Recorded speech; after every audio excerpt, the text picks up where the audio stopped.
Devemos reescrever a Bíblia. E dessa vez não é nem um debate teológico, não. Foi a Xuxa que disse isso. E levar em consideração a opinião da Xuxa em relação a assuntos bíblicos e teológicos é a mesma coisa de perguntar pro Thanos o que ele acha de Dragon Ball Z.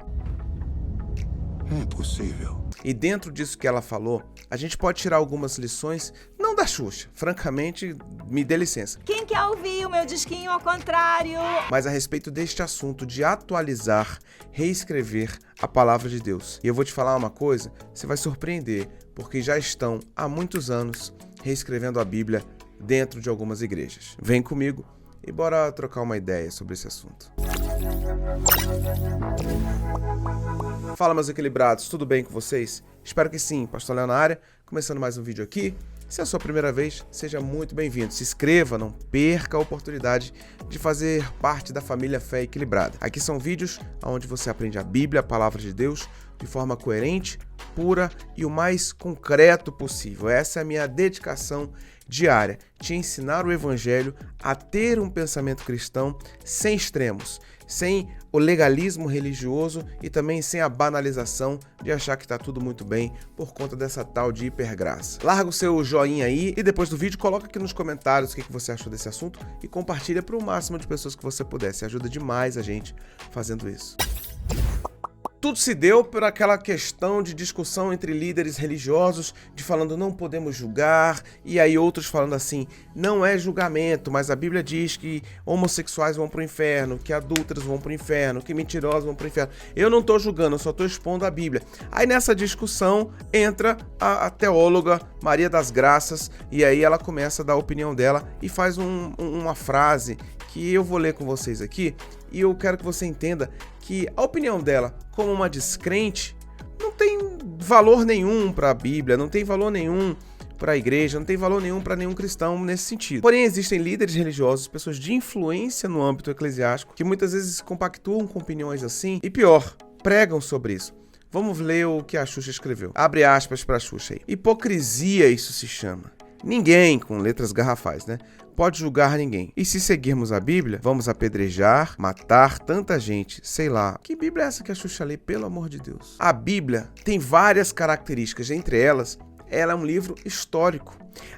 No decurso da Bíblia, a gente tem o judaísmo, ou seja, o cristianismo é de origem judaica. Havia trechos na lei judaica, que não é a lei cristã, que havia apedrejamento. Então, se eu falo, eu vou seguir a Bíblia à risca, não há problema nenhum. Porque quando nós vemos exemplos de apedrejamento na Bíblia, nós temos a questão histórica que deixa isso para trás. Não é o que está na Bíblia hoje, até porque o próprio Jesus disse, quem não tem pecado que atire a primeira pedra. O próprio Cristo, ele vai revogar essa questão de apedrejamento. Então ela, como influencia milhões de pessoas que a segue, etc, é a rainha dos baixinhos, que os baixinhos estão tudo barbado agora, mas ao ler isso vai falar, realmente, olha, a Bíblia é violenta, a Bíblia é assassina, quando na verdade isso que ela está falando é contextualmente uma grande mentira, porque não tem apedrejamento nos dias de hoje, pelo contrário, tem amor, tem respeito, tem cuidado.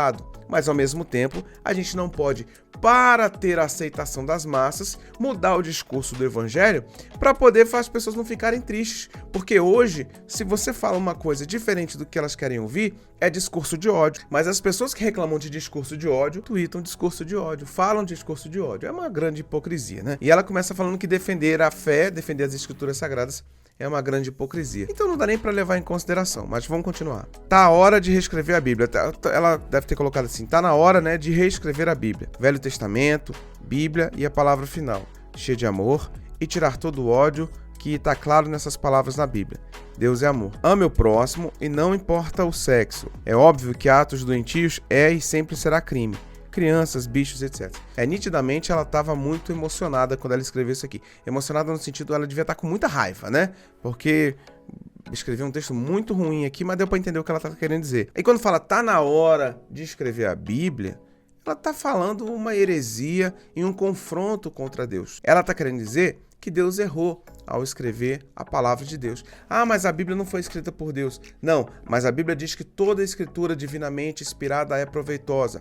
Foram homens de carne e osso que escreveram a palavra de Deus. Mas não foi qualquer homem, foram homens inspirados por Deus. Tanto é que a Bíblia tem mais de 1.500 anos, do seu primeiro autor, Moisés, até o seu último autor, João, discípulo de Jesus. De Gênesis a Apocalipse, há um período de escrita de dezenas de autores em 66 livros, e ela, nesse período inteiro, não se contradiz. Seria impossível uma narrativa falsa não ter contradição.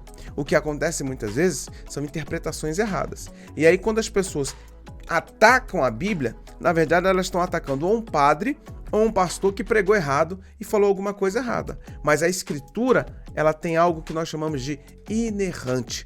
Não há erro na palavra de Deus. Não há contradição na palavra de Deus. Que ódio que nós encontramos na Bíblia. Se Cristo amou o mundo de tal maneira que entregou seu único filho para todo aquele que nele crê não pereça, mas tenha vida eterna. Que ódio eu encontro num Deus que dá ação para novos começos, novas histórias. Que ódio que eu encontro na Bíblia quando Deus mostra o seu amor pelo pecador. A questão é, não, mas se falar que não pode, eu já fico triste, é discurso de ódio. Eu quero usar drogas. Não, mas aí a Bíblia condena, a ideia é discurso de ódio. Não, eu quero viver uma vida na homossexualidade. Viva! Mas a Bíblia condena. Mas então é discurso de ódio. Não é discurso de ódio, não. É o princípio que Deus colocou. Mas eu quero viver mentindo. Meu irmão, é pecado. Mas a minha mulher, ela não se relaciona comigo. Eu já atendi casal assim. O homem falando assim, não, mas a minha mulher não quer mais namorar comigo, etc. Que pena então, né? Vamos orar, vamos fazer um curso de casais, vamos fazer um aconselhamento, vamos tratar.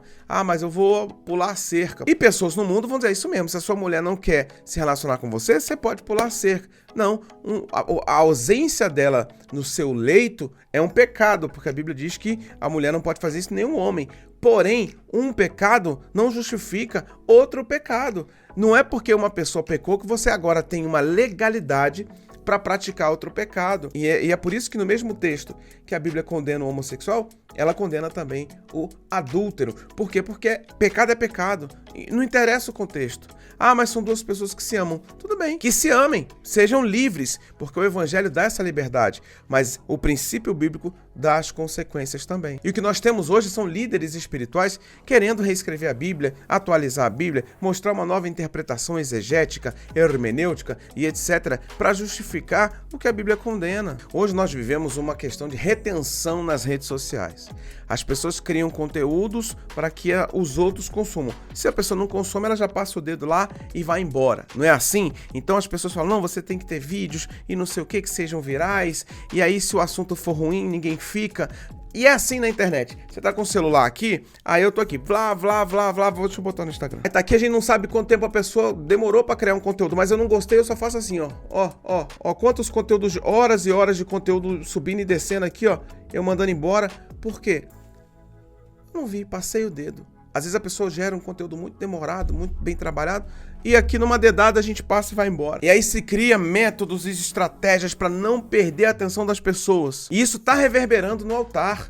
Tem igrejas que não vamos pregar contra o pecado, não vamos ensinar os princípios bíblicos de renúncia, de santificação, porque isso é ruim para o algoritmo eclesiástico, isso é ruim para a aderência de novos fiéis, novos membros. Certa vez um pregador chegou para mim e falou, eu fui pregar numa igreja, que a liderança lá falou assim, olha, fique à vontade para pregar o que você quiser, só não fala de adultério e de cigarro, tá? Eu quero, por que não? Nem tinha isso no meu esboço da mensagem. E eu ia pregar outro assunto, né? Mas eventualmente poderia citar isso, mas não era uma coisa que eu ia falar. Não, porque a gente tem pessoas aqui na igreja que estão em adultério. E tem irmãos aqui que dizimam bem e que fumam ainda. Então, para não constrangê-los, imagina a dificuldade que é um pregador subir depois de uma orientação dessa. Eu, particularmente, não subiria.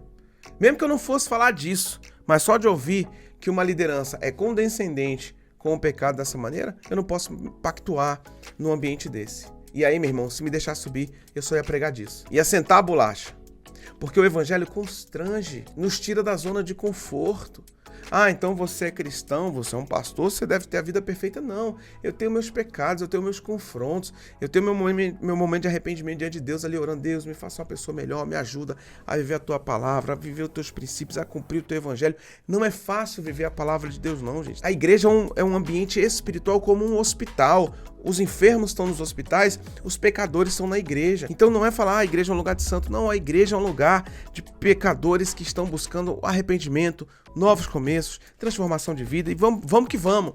Agora, pensar que a Bíblia precisa ser reescrita para ter mais aderência, para ficar mais popular, é dar um cala-boca para Deus, é falar que Deus errou, é dizer que os princípios bíblicos não são corretos. Irmãos, misericórdia. Então toma muito cuidado com a igreja que você frequenta. Se o seu pastor fica passando pano pro pecado, se a sua liderança não aponta o dedo para correção, toma muito cuidado, porque você e a tua igreja podem estar indo todo mundo em larga escala, a passos largos, para o quinto dos infernos. Eu sei que isso é chato, é delicado, mas é uma verdade. Se nós não buscarmos santificação, arrependimento de pecados, entender que Deus é o nosso Senhor, nós vamos perecer.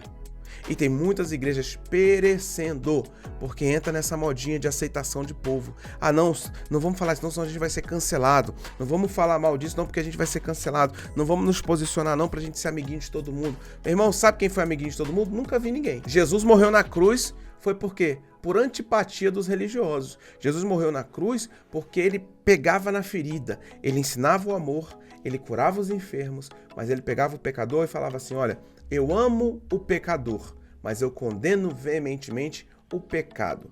Arrependa-se enquanto é tempo. Se Jesus tivesse preocupado com a aceitação popular, ele só estava multiplicando pães e peixes até hoje e curando os enfermos e estava sossegado. Ah, mas o cara bate na esposa. Não, mas veja bem, ele toca bem violão. Ah, não, mas aquele cara ali, ele é um adúltero. Não, mas ele tem o dízimo alto. Ah, não, mas aquela mulher ali é uma fofoqueira, fala mal de todo mundo. Não, mas ela cuida muito bem das crianças. Então, esse tipo de coisa é o que enfraquece e faz com que o diabo reine aonde é um ambiente divino, um ambiente espiritual. A Xuxa, coitada, não entende nada de Bíblia e quer mais que o mundo vire uma grande bagunça.